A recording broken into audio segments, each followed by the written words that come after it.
This is Joshua Hart here for Seconds Out. Delighted to be joined by Xavier Miller as we sit here just days away from Christmas Day as recording this. No more boxing on the schedule for 2024, so it's only right we sit here now and we do a little breakdown and talk about the year that we've had. Xavier, again, always appreciate your time. We're going to get straight into it. So before we go straight in and look at the whole boxing circuit, I want to talk about your stable that you've got.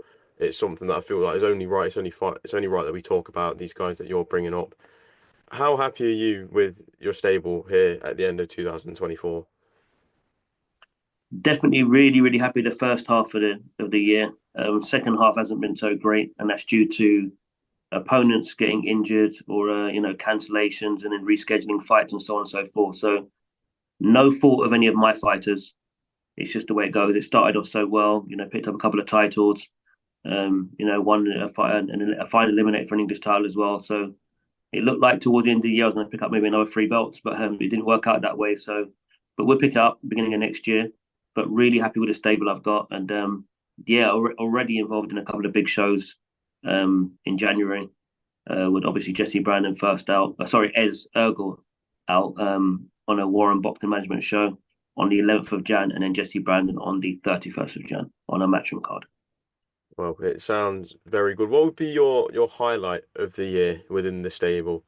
What's that one moment that you got that stands out more than any?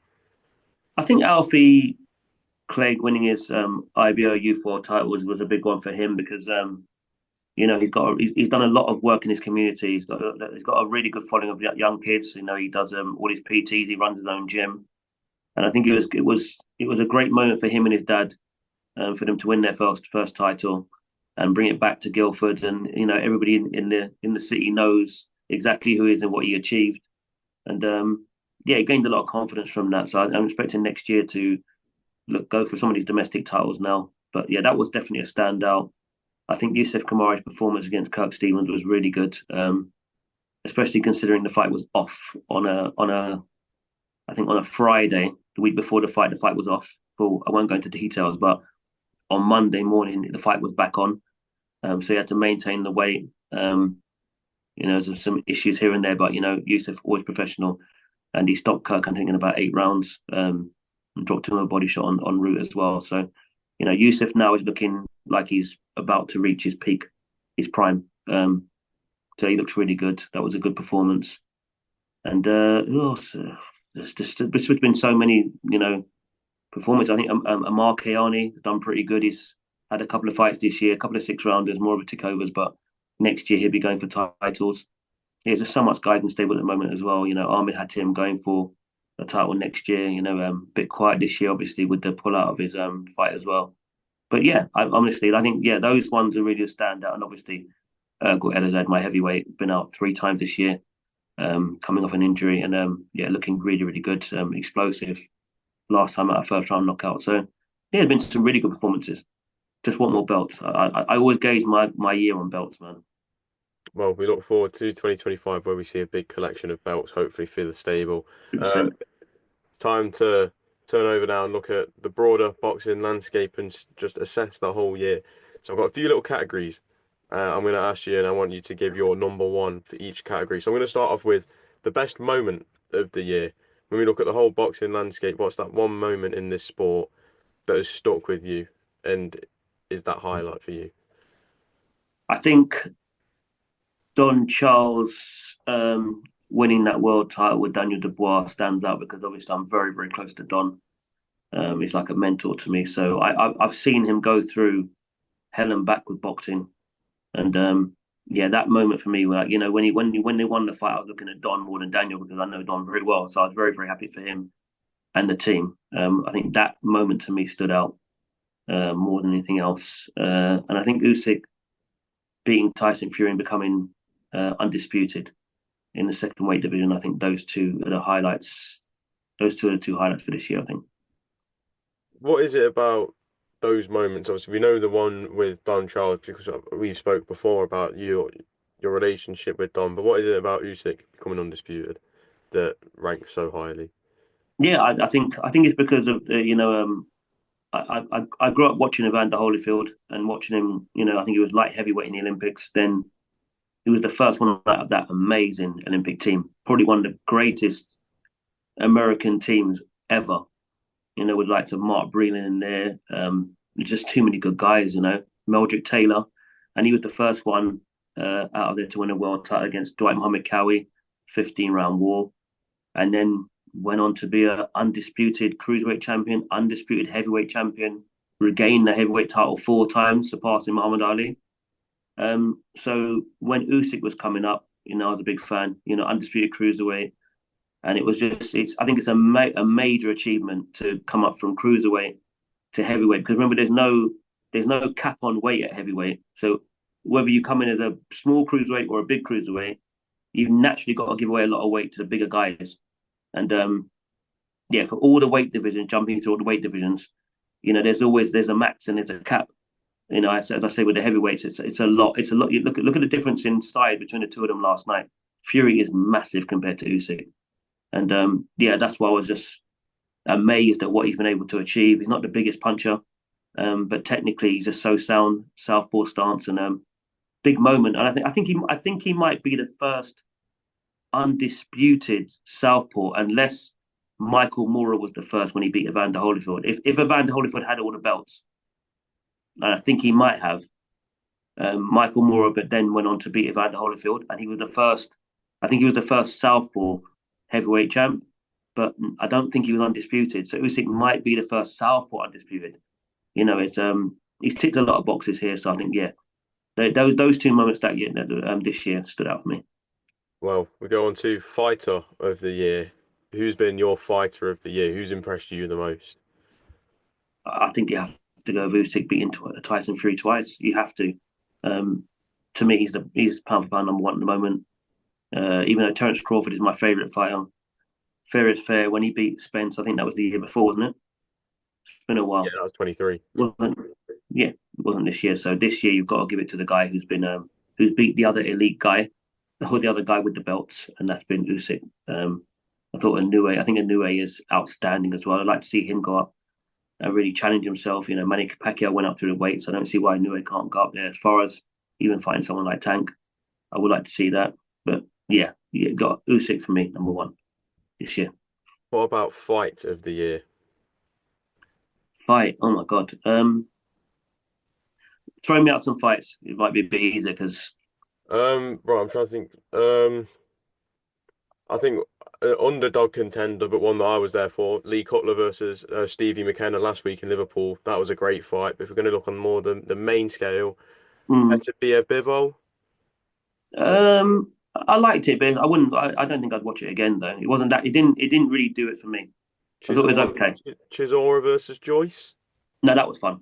Yeah, that was fun. Chisora turned the clock back for that fight, so yeah, that was fun.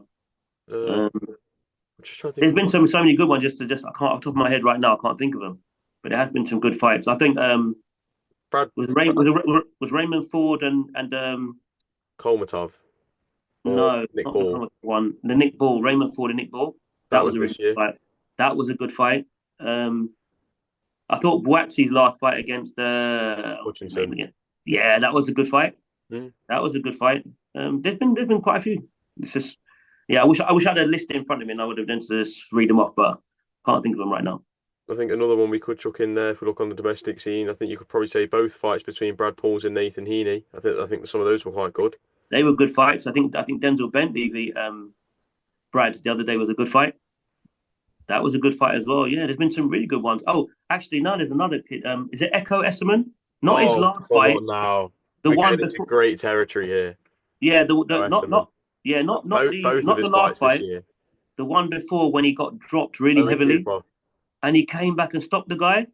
That stands out. Unbelievable performance. Is You know, that it's, is that going at the top of the list for fight of the year? it's up there. Domestically, it's up there. It's up there, definitely. I think you could look globally and still say it's probably up there as well. If I'm giving my Was opinion, that good? It was that good. listen, I'm a little bit biased because Echo is another Nottingham boy, but Yeah, when you looked at the reaction on social media, and especially in the circumstances where Echo was also down on the scorecards at the time, yeah, yeah, yeah, I think yeah. I think it's got to be right up there. I was humbled watching that fight. It's just that. it's the position that he put himself in to get knocked down. It's when you're in the gym, you're teaching guys, what to do and what not to do. That's the position you don't ever want to put yourself in. To slip in the wrong way at the wrong time. That's what you don't want to do. And that guy landed right on the button. And for him to get up from that and do what he did, that's up there. At the moment, yeah, that's my number one. Absolutely. And then I want to go on to another one. I want to go prospect of the year. When you look at the whole global circuit, which prospect again has took your fancy and you're sold on? It's hard. Obviously, I'm talking about my own stable. I'll have to go with my heavyweight because obviously he's 22. He's 3-0, so yeah, he's one to look at definitely next year. But outside, do you want to throw some names in the hat? Yeah, outside of my stable, definitely a Tom. How do you is it? Let's say Moses. Let me just say Moses. Moses definitely. Yeah, I think he's definitely on that list. Who else you got? I was going to say Abdullah Mason. Actually, look, you know what? When we just talked about fights of the year, that was unbelievable. What, his last one, the little like three round shootout? When he got knocked down in the first, second round a couple of times and he got up and then stopped the guy. Unbelievable fight. That to me, that and the Echo fight. Yeah, domestically, Echo. Well, that was up there. It was fun to watch. That's what you want, entertainment. That was a really, really good fight. Good fight. Does he make the list for one of the prospects of the year? I didn't see enough of him, so it'd be unfair for me to say. I just saw that fight, but he definitely looks technically very, very good. Needs to tighten up a lot. Obviously, you don't want to be taking them sort of gambles in the first couple of rounds. You want to at least know what a guy's got to give. Catch some of the shots in your glove so you know how hard the guy hits and so on, and then start to work your way and figure out a guy and then take some chances. But he took chances too early and paid for it. But he's really young, so he'll improve definitely. He's good, very good. Man, I'm going to move away from this one. I'm going to do a quick look into the future. Who's a fighter not in your stable that you've seen and you've been following that people need to look out for in 2025 that might not be the most known yet? If you didn't say the last bit, I would have said Raymond Ford. I think he's one of my favourite fighters to watch, but he's known now. But he's really, really special because he's like an 80s and 90s fighter. He's just lets his hands go, and it was almost like a Rocky ending when he won that world title. Rallied back, and the guy he fought was very technically a very good fighter as well. So he's one. It's hard to say. Off the top of the head, too hard to say. I'm so focused on what's in my gym. You watch clips and you watch big fights and big shows, but when you're so focused on your gym, it's like you're more concentrating on what's in your gym. Well, and then just lastly, to wrap up this whole review, how would you review 2024 as a whole for the year of boxing? I think it's been a dream for boxing fans. I think the cards that Turki Usyk has put together has really changed the landscape of boxing. I think it's amazing that now we've got all those big promoters working together. You're seeing it also on a lower level domestically. A lot of the UK promoters are coming together and doing shows jointly. So, yeah, I think it's the way to go. It's what's always been the problem, isn't it? Crossing the street and so on, and this promoter doesn't want to work with this person. It's not fair on the fighters. No, they want to make as much money as possible. And I think also not just the big cards that Turkey's putting on. I think the fact that he's giving fighters that wouldn't necessarily get a chance to shine on those sort of shows, they're getting good money and getting some good exposure. So I think this year the guy that needs the most a round of applause really has been Turki Usyk, the way he's gone about his business, and it's a no nonsense approach, and it's like no excuses. I just want to make these fights, and I think it's been great. Well, Xavier, I will wrap it up there. Thank you very much for your time. Have a good Christmas, have a happy New Year, and I'm sure we'll catch up again, no doubt, very early on in the new year. We'll get you down early next year, definitely, man, and come and do some footage and some bits on some of the fighters in the gym, so you can look forward to what's happening next year, because we'll be back on the big stage next year. Perfect. Xavier, top man. Speak again soon. Take care, brother. Thank you. See you soon.